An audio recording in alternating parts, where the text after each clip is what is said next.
Welcome, Dr. James Beckett, Sports Card Insights. Thanks sponsors, Beckett Media, Beckett Grading, Beckett Authentication, ComC.com, Burbank Sports Cards, Mike Stadium Sports Cards, Huggins & Scott Auctions, Heritage Auctions, Panini, Upper Deck, and Topps. Here's Joel and myself dueling. Thanks. Thank you. You've seen tons of headlines in the hobby over the last year or two. What is the next big domino to fall in the hobby for you? I think somebody is either going to figure out NFTs or not, and that is going to be huge. The fractionals are moving along. The big news with Fanatics, they're going to be doing some interesting things, but NFTs, there's huge potential there, but I don't think they've fully figured it out. Completely agree. Okay. Why did you pick the word mint condition, and what is the etiology or the meaning of mint that you're drawing on and your inspiration? Because mint can have to do with minty fresh breath, or it can be minting coins. One of the master marketers of our industry was Mr. Mint. He really helped grow the industry, but he was Alan Rosen, but he became Mr. Mint. So he had a moniker. But why did you pick the word mint? What are you drawing on? And why is it such a magical word in our industry? Sure. So I chose mint condition because that's what I think of when I think of baseball cards, basketball cards. You want a card in mint condition. That is the pinnacle of owning a card in the hobby. And because the newsletter related to the hobby, that's why I ended up on mint condition. But I think I also chose mint condition because it's up to interpretation. It's not 100% clear to everybody what it really means. I didn't want it to just come up with a newsletter title that was Breakdowns by Joel Belfer. It really was leaving it up to a bit of interpretation as well, some uniqueness in there. So that was the origin for mint condition. Okay, I could come out with pristine condition. My newsletter, except I'm retired. But do you take my point about mint being about breath or mint being about coins? It's both, but why has mint become such a word? Why is it mint condition even instead of flawless? Good question. Yeah. I think first off, it just flows off your tongue nicely, mint condition. It doesn't sound like pristine condition or flawless condition. It's quicker. And I think the hobby has taken with it and run with it. You have so many different conferences, companies popping up that start with the word mint. You have from collectible, a lot of mint related items in the hobby for sure. Yeah, exactly. Victor Roman Sr., the rookie card specialist, he went back and did research to figure out what was the first usage of the term of art rookie card. And I'm wondering if somebody could go back, what's the first time cards were referenced as, and I don't know, I think probably I got started in the early 70s, and I think there were already mint cards then. The values weren't as exaggerated. So staying around the hobby and big news, we see Fanatics enter the industry. They previously did not do cards. Now they do. Do you see any other non-card focused companies entering the space?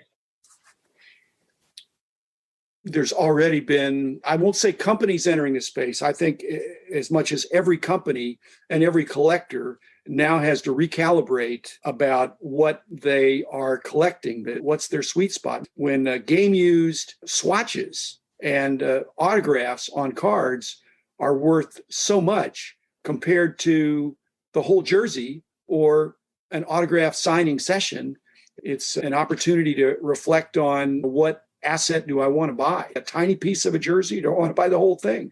The fractionals are looking at that. So I think you're going to see some movement of people to take advantage of those opportunities, of those disparities in them. I don't know that's a whole new company. I'm a big believer in entrepreneuring, which is not necessarily entrepreneuring. We had little pods of people in our company where we love to start things. So we'd start it within our company. They didn't have to go away.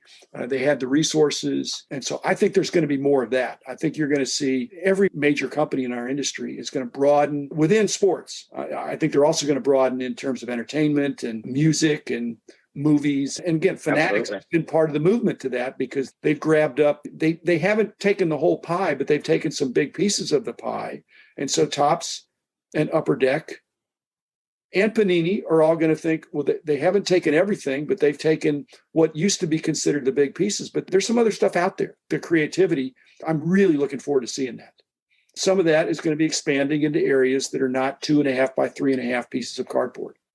And yet, if it's a commodity, Fanatics is covered with getting a replica jersey or a replica cap.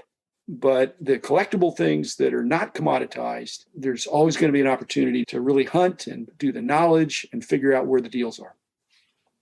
Okay. Definitely. Okay. You're 25, but if you were 18 and you're get a redo, so you're going to be going to college next year, and you knew that here's where you wanted to end up doing the private equity stuff, but also being very involved in the card.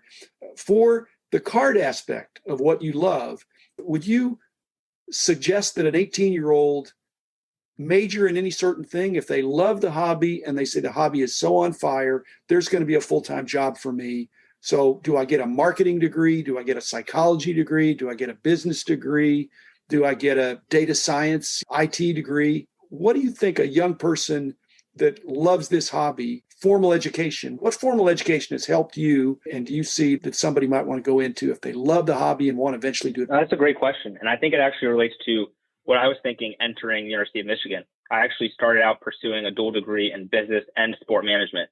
My focus was on entering sport business right out of school. But what I learned early on, it actually presents you a greater opportunity down the road if you start out within general business areas like a finance, strategy, or accounting job, learn the tricks of the trade, the tools of the trade there, and then apply it to something like sports or the hobby. So I think that would be my advice. Get a business degree. I think that is very valuable today. It will continue to be valuable for years to come. And specifically, get those foundational blocks of business. Take your accounting classes, take your intro to finance classes, take strategy classes where you actually have to break down case studies and present to your class. I think those are the types of classes that I found most impactful, and I still apply those concepts today.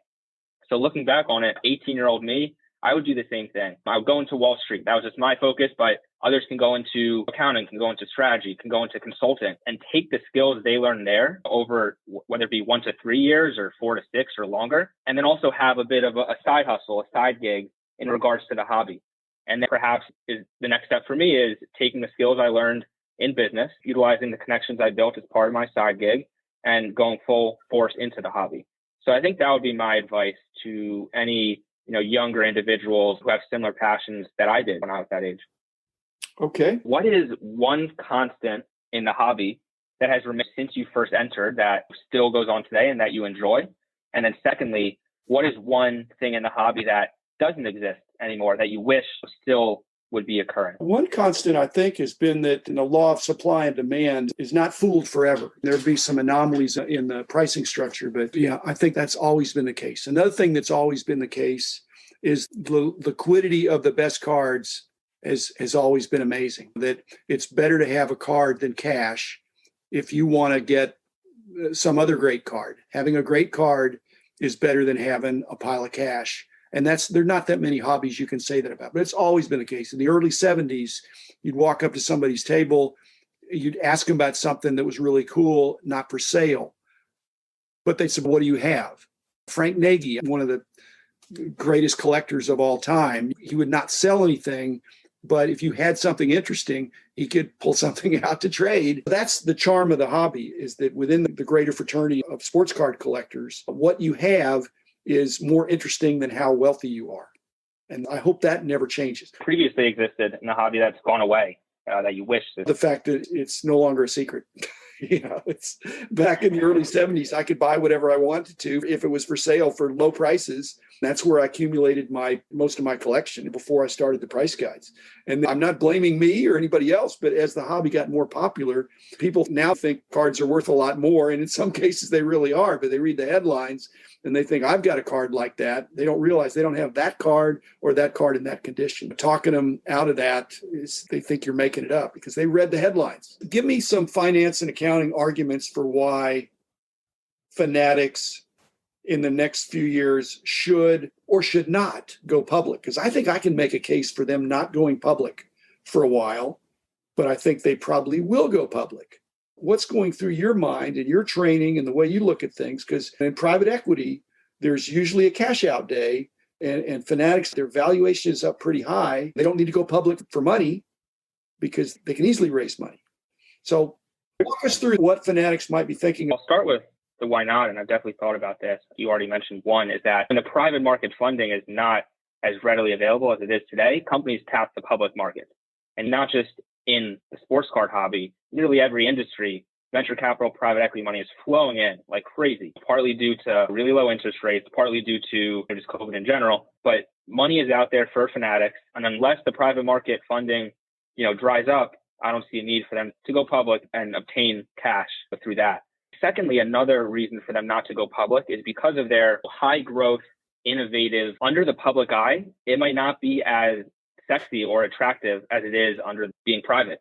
Under the public eye, you are answering questions from investors, you are reporting quarterly. The CEO has, constant calls with investors, with the public, and the amount of investment that Fanatics is making across all of its different business lines and the amount of innovation it's putting into place, there might be some more questions. Investors and individuals get under the hood a little bit about why they're doing things in a certain way. And I just think that's a big distraction to what Fanatics is today, which is just innovation at its core, and not having to answer any questions about why they're doing what they're doing. And I think that's a huge piece of why companies don't go public, is that public scrutiny, especially for younger companies, but also high growth companies that need to put out a lot of investment in order to grow. So those are two main reasons that really stick out to me. I think a third potentially is also, will they be able to get the valuations they want in the public markets as they've done in the private? And they have the Fanatics e-commerce side. They established the trading cards as a different entity. Do they go public as a full company and each one of these subsidiaries is also public, or do they take each subsidiary public at different times? I think that's also a big consideration. A lot of complexity. If they went public, I think they probably would keep them separate, because I think they could have very different multiples. And that's the reason why they separate. Right. So why put them together? Because when you put them together, you get the lower multiple usually. Are you mainly recommending that they not go public anytime soon? Because that's where I am, but just curious. Yeah, I think for now, that's what I say. I think, of course, there are benefits to going. A few things that stick out for Fanatics is publicity. Just become more prominent company, become more well-known as a public company. But I think Fanatics, what their value prop is, their consumers, they are known around the industry, around the markets already today. It's not like they need to increase their brand by going public. The other benefits of going public today, I think, related to the SPAC market too. You see a lot of companies, the tops contemplating to go public through a SPAC. So the market is hot, but there just has been less attractiveness about going public generally. If you look at statistics for recent IPO companies, not just for SPACs, but traditional IPOs, performance, and how they perform over the next 12, 24. There's definitely some questions about whether companies should really go public and be under that eye. So I think that's also a big consideration. Fanatics, if they break it up into silos of profit centers, all of them have positive cash flow. It's not like some of these companies that are going to lose, and then as they're accumulating eyeballs. Now, maybe that was Fanatics in the very early days, but with critical mass now, they're going to hit the ground running and be a cash machine, I think.